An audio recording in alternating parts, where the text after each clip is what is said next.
25 days ago, a war began that looked simple from the outside. A powerful country launched strikes, issued ultimatums, and projected confidence across the world. Headlines framed it as decisive, controlled, and inevitable. But wars are never as simple as they appear in the first headlines. Beneath the surface, something far more complicated was already taking shape.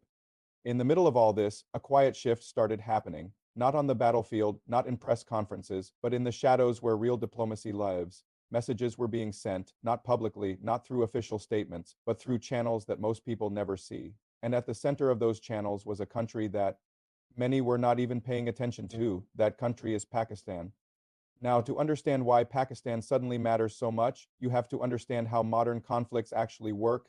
Countries do not always talk directly to each other, especially when they are in conflict. Sometimes they cannot. Sometimes the political cost is too high. Sometimes the optics are too dangerous for leaders who need to appear strong in front of their own people. So instead, they talk through someone else.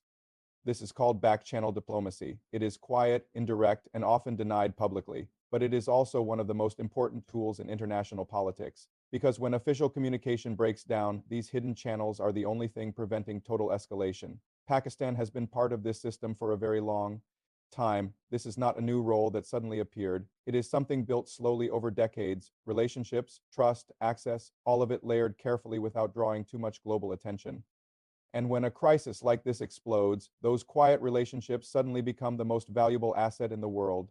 Here is where things start to get complicated. On one side, you have the United States projecting strength, making bold claims, signaling control over the situation. On the other side, you have Iran rejecting those claims, denying negotiations, and maintaining a firm public stance. If you only look at the surface, it looks like complete contradiction, but underneath, something else is happening. Messages are moving. Not official talks, not formal meetings, but signals, questions, responses, conditions, warnings, possibilities, all of it traveling quietly between two sides that cannot publicly admit they are even communicating.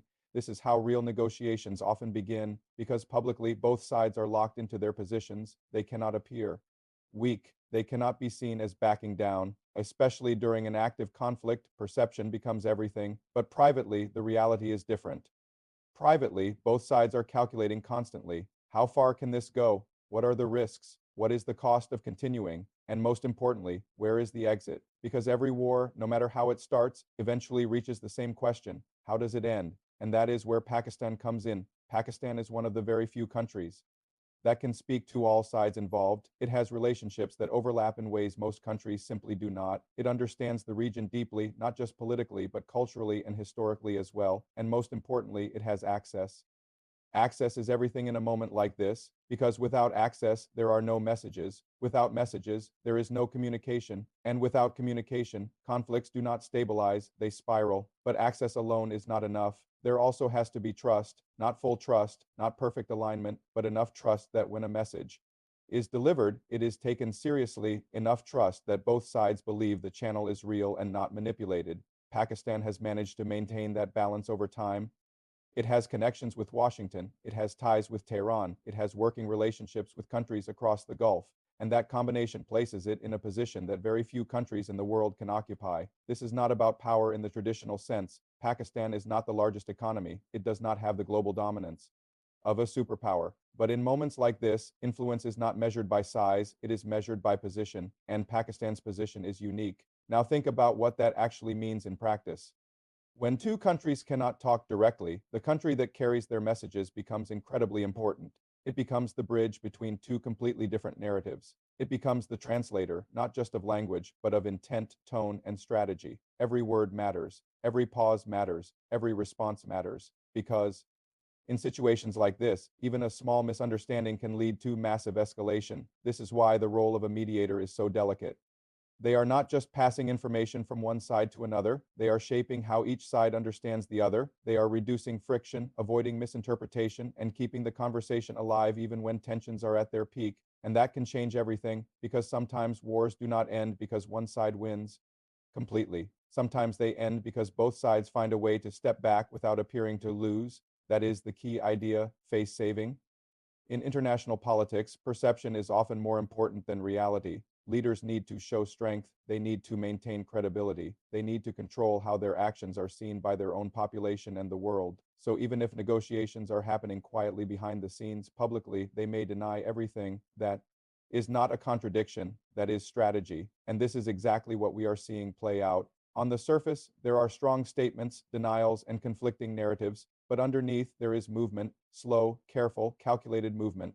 And Pakistan is right at the center of that movement. Now, there is another layer that makes this even more complex. This conflict is not happening in isolation. There are regional powers, global interests, energy concerns, and economic pressures all connected to what is happening. Countries in the Gulf are watching closely. Global markets are reacting. International alliances are being tested. And many of these players have their own relationships with Pakistan that expands its role even further, because now it is not just a bridge between two sides, it is part of a much larger network of communication and influence, a network that can either stabilize the situation or push it further toward chaos. This is why timing becomes critical. In moments like this, a single conversation can shift the entire direction of events. A single message can open a path toward de-escalation or close the door completely, and most of these moments are invisible to the public. We see the headlines, we hear the official statements, we watch the press briefings, but the real decisions are happening somewhere else, behind closed doors, through private calls, through intermediaries, through countries like Pakistan, and that is where the real story exists. So when you look at this situation, do not just focus on what is being said publicly. Pay attention to who is involved behind the scenes. Pay attention to who is connecting the dots and keeping communication alive, because that is where the future of this conflict is being shaped. And right now, that place is closely tied to Pakistan, but there is still uncertainty. Nothing here is guaranteed. Negotiations can break down, messages can be misunderstood, trust can disappear in an instant, and when that happens, escalation becomes much more likely. That is the risk everyone is trying to manage, but there is also an opportunity, because as long as communication continues, as long as messages keep moving, as long as both sides see even a small path forward, then something else becomes possible. De-escalation, not suddenly, not dramatically, but gradually, step by step. This is how most conflicts actually move toward resolution. Not with one big agreement, not with a single dramatic moment, but with a series of small decisions that slowly change the direction of the situation.